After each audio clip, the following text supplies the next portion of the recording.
साथियों, मैं चंदा। आज हम क्लास 6 NCERT हिस्ट्री का चैप्टर नंबर 6 जो है नए प्रश्न और नए विचार, इसके बारे में जानेंगे।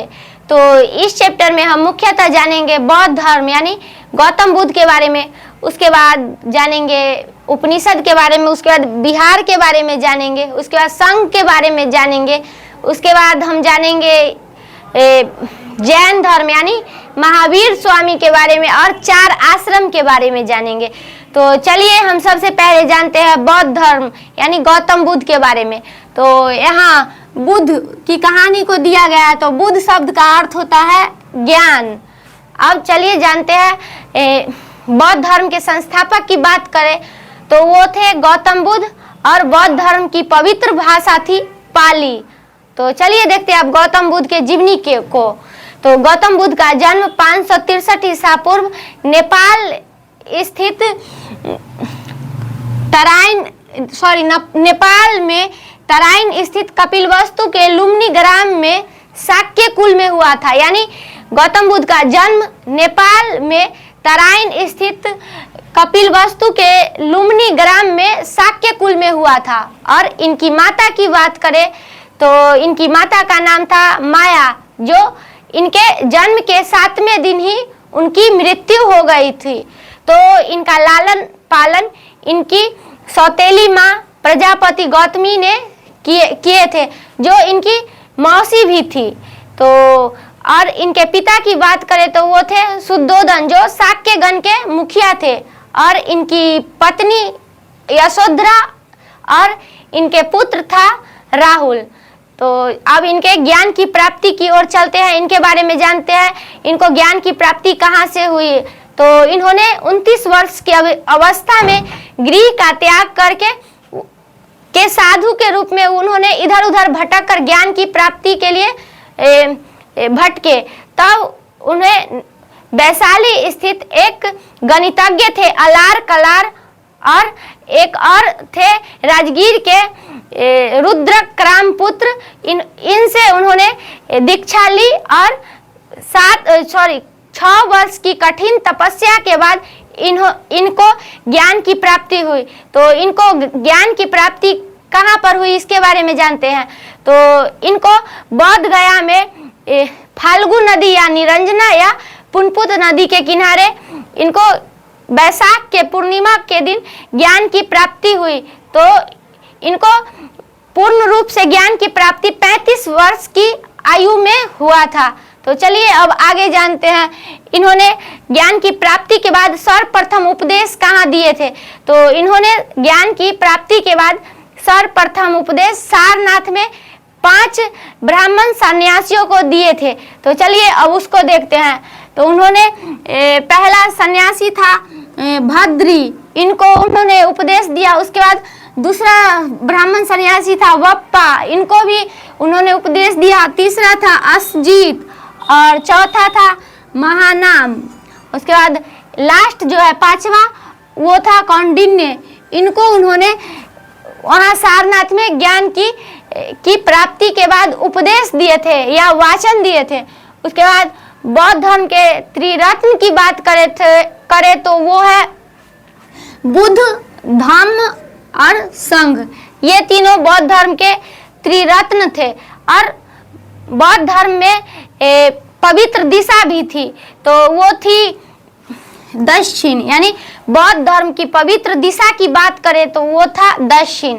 तो चलिए अब आगे जानते हैं बुद्ध का जन्म, ज्ञान की प्राप्ति और इनका महापरिनिर्वाण या मृत्यु सब इनको बैसाख के पूर्णिमा के दिन ही हुआ था। तो अब जानते हैं गौतम बुद्ध ने 5 उपदेश जो दिया था वो क्या क्या था इसके बारे में। तो उन्होंने पहला उपदेश दिया था जीवन कष्टों और दुखों से भरा है, यानी जो मनुष्य का जो जीवन है कष्ट और दुखों से भरा है, वो दिए थे। उसके बाद दूसरा उपदेश उन्होंने दिया था मनुष्य के साथ साथ जानवरों के प्रति दया, यानी जो मनुष्य के साथ साथ जानवरों के प्रति दया, यानी किसी जानवर को हम बिना मतलब को कष्ट न देंगे, यही उन्होंने बताया था। और तीसरा उपदेश था जो हमारे अच्छे और बुरे कर्मों से हमारा अभी का जीवन और मृत्यु के बाद का जीवन प्रभावित होता है। यानी जो हमारा अच्छे और बुरे जो कर्मों की जो सजा होती है वह हमारे जीवन के अभी और मृत्यु के बाद के कोई जीवन को प्रभावित करता है, ये उन्होंने बताया था। उसके बाद अब इनके महापरिनिर्वाण की बात करें तो इनका महापरिनिर्वाण 483 ईसा पूर्व कुशीनारा में हुआ था। तो कुशीनारा की कहाँ स्थित है? वो उत्तर प्रदेश में स्थित है। वहाँ उन्होंने उनका महापरिनिर्वाण या मृत्यु हुआ था। तो चलिए अब जानते हैं सारनाथ स्तूप के बारे में। तो गौतम बुद्ध ने अपना सर्वप्रथम उपदेश सारनाथ में ही दिया था। तो इस घटना पर वहाँ एक स्तूप का निर्माण किया गया था। तो चलिए देखते हैं इस घटना की स्मृति में यहाँ यानी सारनाथ में एक स्तूप का निर्माण किया गया था। तो चलिए अब हम संघ के बारे में। शाब्दिक अर्थ होता है समूह। तो चलिए देखते हैं महावीर और बुद्ध ने अपने अपने अनुयायियों की ठहरने के लिए संघ की व्यवस्था की थी। यानी जो महावीर और गौतम बुद्ध थे उन्होंने अपने अनुयायियों को ठहरने के लिए संघ की व्यवस्था की थी। उसके बाद आगे देखते हैं जो लोग घर को छोड़ देते थे उनके लिए बने समूहों को संघ कहते हैं। यानी जो लोग अपने ज्ञान की प्राप्ति के लिए घर को छोड़ देते थे उनके रहने की व्यवस्था संघ के द्वारा किया जाता था। तो वही बताया गया है। उसके बाद महावीर और गौतम बुद्ध का कहना था कि घर का त्याग करने पर ही सच्चे ज्ञान की प्राप्ति होती है। यानी गौतम बुद्ध और महावीर स्वामी का कहना था जिन्होंने गृह का त्याग करता है उन्हें ही सच्चे ज्ञान की प्राप्ति होती है। तो इन्होंने इसलिए भी एक व्यवस्था की थी। तो चलिए उसके बारे में जानते हैं। संघ में रहने वाले बौद्ध भिक्षुओं के लिए बनाए गए नियम विनय पट्टिका ग्रंथ में मिलता है। यानी जो गृह त्याग करके संघ को अपनाते थे उनके लिए नियम की बात करें तो वो थे एक विनय पट्टिका। इसमें उनके सारे नियमों के बारे में मिलता था। तो ये बहुत ही महत्वपूर्ण है, इसको याद रखिएगा। उसके बाद चलिए जानते हैं संघ में रहने वाले स्त्री और पुरुषों के लिए अलग अलग व्यवस्था थी। यानी संघ में अगर स्त्री गृह का त्याग करके रहने आई है तो उनके लिए अलग व्यवस्था किया जाएगा, और अगर पुरुष गृह का त्याग करके संघ में रहने के लिए आया है तो उनको अलग अलग व्यवस्था दिया जाएगा। तो यही था। उसके बाद चलिए अब देखते हैं उपनिषद के बारे में।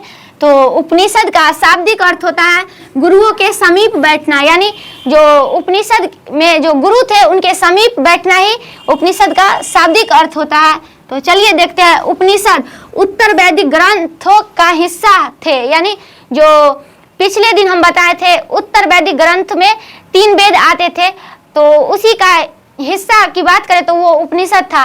तो पिछले दिन हम बताए थे उत्तर वैदिक ग्रंथों के वेद, तो वो थे सामवेद, यजुर्वेद और अथर्ववेद।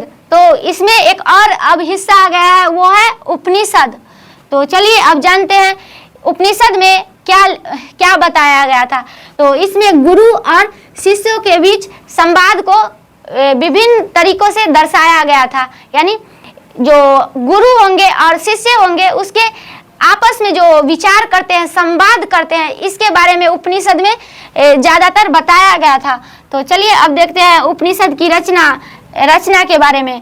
तो उपनिषद की रचना मुख्यतः पुरुष यानी ब्राह्मण पुरुष और राजा जो क्षत्रिय थे इन्होंने किया था। यानी अधिकतर उपनिषद की रचना ब्राह्मण और क्षत्रिय द्वारा किया गया था, और कभी कभी वैश्य को भी इन्होंने शामिल कर लिया है, लेकिन शूद्र को नहीं, क्योंकि प्राचीन समय में क्षुद्र को अछूत माना जाता था और क्षुद्र से बात करना भी उस समय अपराध ही था। इसलिए और महिलाओं को भी उस समय अछूत माना जाता था, इसलिए उन सभी को धार्मिक अनुष्ठानों में बैठने की अनुमति नहीं थी। उपनिषद में कुछ बोलने का भी अनुमति नहीं था। तो यही था। उसके बाद थोड़ा सा उपनिषद में विकास हुआ। उसके बाद कुछ महिलाओं ने भी उपनिषद में योगदान दिया, उसके बारे में जानते हैं। तो पहली महिला थी गार्गी, उसके बाद अपाला, और तीसरी थी घोषा, और चौथी महिला थी मैत्री। तो इन्होंने उपनिषद में अपना योगदान दिया है। उसके बाद चलिए जानते हैं निर्धन महिलाओं और व्यक्ति का वाद विवाद में बहुत कम हिस्सा था। यानी उपनिषद में निर्धन महिला और व्यक्ति के वाद विवाद का हिस्सा बहुत ही कम देखने को मिला है। तो चलिए अब उपनिषद के बारे में आगे जानेंगे अगले टॉपिक में। धन्यवाद।